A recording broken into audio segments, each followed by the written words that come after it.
going on, everybody? Dan here with the Regular Guy Garage, and in case you haven't noticed, the 2002 F-body Camaro is facing the other way. That's because we ended up finishing up the transmission, bolted it back up to the car. Everything's working pretty good right now. The car runs decent. The engine actually runs great. Some drivability issues, but it's not tuned yet. So that's pretty much what's going on with that. A couple things that I still need to address with the car. There's a dent right here. It wasn't there actually when I bought the car, but when I was trying to shove it, I had it on dollies, and when I was trying to push the car off to the side, my hip kind of put that little dent there, but no big deal. I have I'll actually probably use my GoPro suction mount. I've seen a couple of guys do it, and I'll pull that out. As you can see, the paint's kind of in bad shape. Go ahead and get it fixed. At some point, these decals are gonna come off too, because they're peeling everywhere. So I'll go ahead and pop the hood and show you guys. I'll have to unlock it first. Alright, so as you can see, the LS1, LS engine, whatever you want to call it, looking pretty good under the hood. So I actually started the car yesterday, took it for a short ride. A couple things that I actually forgot to tighten up before taking it for a ride, which I should have done, but I was excited and I wanted to take it for a ride. The front lug nuts for the tires, or the wheels, were actually not fully tight. Two of them were snug, and then the other ones were pretty loose. So I actually did take the car for a ride with loose front wheels. Got those all tightened up. Luckily a wheel didn't come flying off. But anyway, aside from that, the car did die on me shortly after I took it for a ride. I was driving it down the road. I noticed a couple of lights started coming on, ABS in-op, a few other things on the dash. The radio shut off. So I was like, man, what's going on? So I hurried up and pulled the car back up into the driveway. And then when I shut it off, went to start the car, didn't start at all. And then I took a look at the battery gauge, and I noticed the battery was completely, it was like 9 volts or something was showing. So threw the battery on a charger, and I figured the alternator was bad. Actually, what happened was there was one wire that came out of there's a connector that on the alternator for this car. And the wire, I think it's a 20 gauge wire. It's very thin, and it ended up popping out, and I didn't notice it or see it, so the alternator just wasn't charging. So I ended up having to run a new wire. Got the alternator fixed. It's charging now, no issues. So what I'm gonna go ahead and do right now is give you a nice cold start. And by the way, if you watch one of my last videos, the car had kind of a surging idle. Now they got the transmission hooked up torque converter. That's actually gone completely. So maybe it was the computer kind of trying to sense that load. I don't honestly know how these computers and stuff read or work, but that's just an educated guess. I have a feeling that the engine was or the computer was trying to sense that load from the transmission. It wasn't there, so it was just kind of making the idle hunt up and down. And now we're looking pretty good. So I'll go ahead and I'll set the camera up and give you guys a nice semi-cold start. I was out driving it before.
Alright, so we'll go ahead and cut really quick to some footage of me taking the car on the first ride.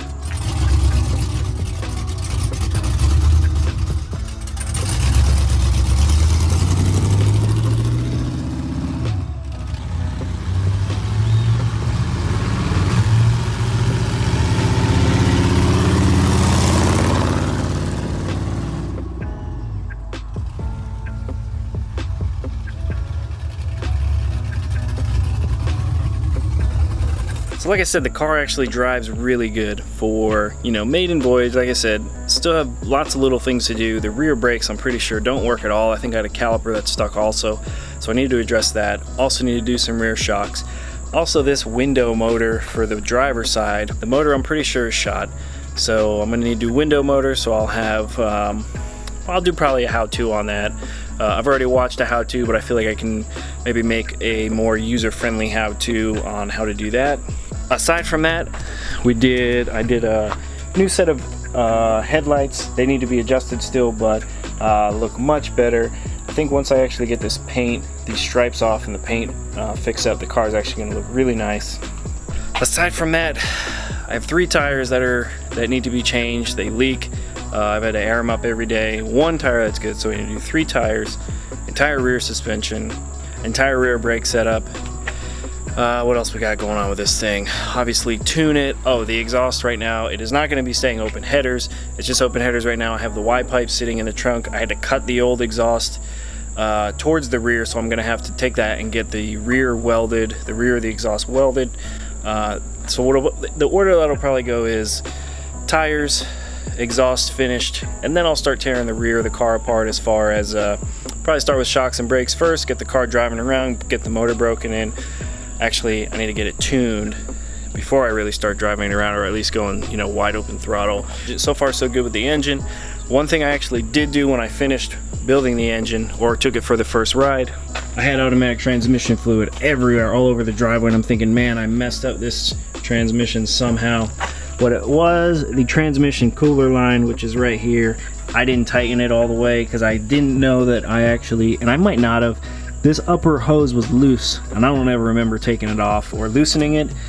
So no big deal, I tightened it and we were good to go. Also, with regards to transmission parts, I want to give a huge shout out to Global Transmission Parts. That's who I ordered the parts that I needed for this transmission. So for you guys who don't know, I did the 3/4 clutch pack in this 4L60E just to get it going. I said it was 50 bucks. What ended up happening also was the oil pump for the transmission was bad, so I had to order a new one. I really didn't want to spend the money on it, but it needed it, and I already kind of freshened it up, so I figured why not. I just went ahead and threw the oil pump on it as well. But Global Transmission Parts, huge shout out to them. I called them up and said, hey, look, I don't know which oil pump I need. There was a whole bunch of them. I have a 4L60E out of a 2002 Camaro. The guy was super helpful on the phone. He said, hey, do me a favor. I got an hour between two. Just go measure the stator really quick. I went ahead and measured it for him, gave him the measurement. He's like, all right, this is the one you need. Ordered it, and I had it in like 2 days. A huge shout out to them. If you need any transmission parts at all, definitely check them out. Okay, so as you can see, car's running, driving. What are you doing up there? I guess old Jackson over here is he needs to see what's going on with this thing, make sure I didn't miss anything. Thing's crazy. Funny quick story about the cat. My wife actually accidentally ran over his family. He's still a little kitten. She didn't see him in the road, wasn't able to swerve in time, killed the mom and I think 2 of the little ones. So she ended up taking him home. He's actually a really cool cat, indoor outdoor cat. I usually get attacked every now and again by him. He's got quite a sense of humor on him. And it helps me, I guess, look after the car, so that's Jackson. I didn't name him. Anyway, this build, getting very close to where I can drive this car every day, and then I can get that green Camaro up here and start tearing that thing apart. And I know you guys probably really want to see that, and actually I really want to get tearing that thing apart too. This car was a pain in the ass to work on. I mean, they really stuffed this. For guys who don't realize why I pulled this engine out of the bottom, I mean, half of the engine is underneath. Look how far back the engine sits. Half of the engine, I mean, it's way back there. Yeah, I could take this all out and lift it out the front, but I needed engine and transmission together. That's why I pulled it out of the bottom, the whole drive line. I mean, the way going back in, it was much quicker than coming out, but you can see how far back these F-body engines sit. I don't know who designed this thing. I mean, I guess it's good for helping with handling, but this is not mechanic friendly, that's for sure. So far it's been a fun build. I've had a lot of the frustration is starting to pay off. I was to a point a few weeks ago where I actually looked at my wife and I was like, I'm getting rid of this car. I don't care if it's not done. The engine's done. Somebody will buy it. I'm kind of glad I pushed it through now that we got it driving. And I think once it's actually to the point where I can start driving it probably daily, I'll be more appreciative of it. Or you know, the harder work or the more frustrating times will really, they won't be as bad, I think, once that actually happens. And it's starting to kind of already. Anyway guys, that's what's going on with the F-body build. Lots of stuff to come. I am not just a Camaro guy, though I have 2 Camaros at this time. There was a time when I had 2 Mustangs. Wish I had more funding or sponsors or something, you know, to help me with my hobby, but I mean, this is what I'd be doing without actually making the videos. So for those of you out there who actually do enjoy it, thank you for watching so much. Really means a lot. Really enjoyed conversating with you guys, and you know, the regulars that are always there to comment, I really appreciate you guys a lot. I enjoyed talking with you guys. Like I said, if you like the video, be sure to give it a like. If you're new to the channel, be sure to subscribe. My Instagram, @regularguygarage. As always, thanks for watching, and we'll see you on the next one.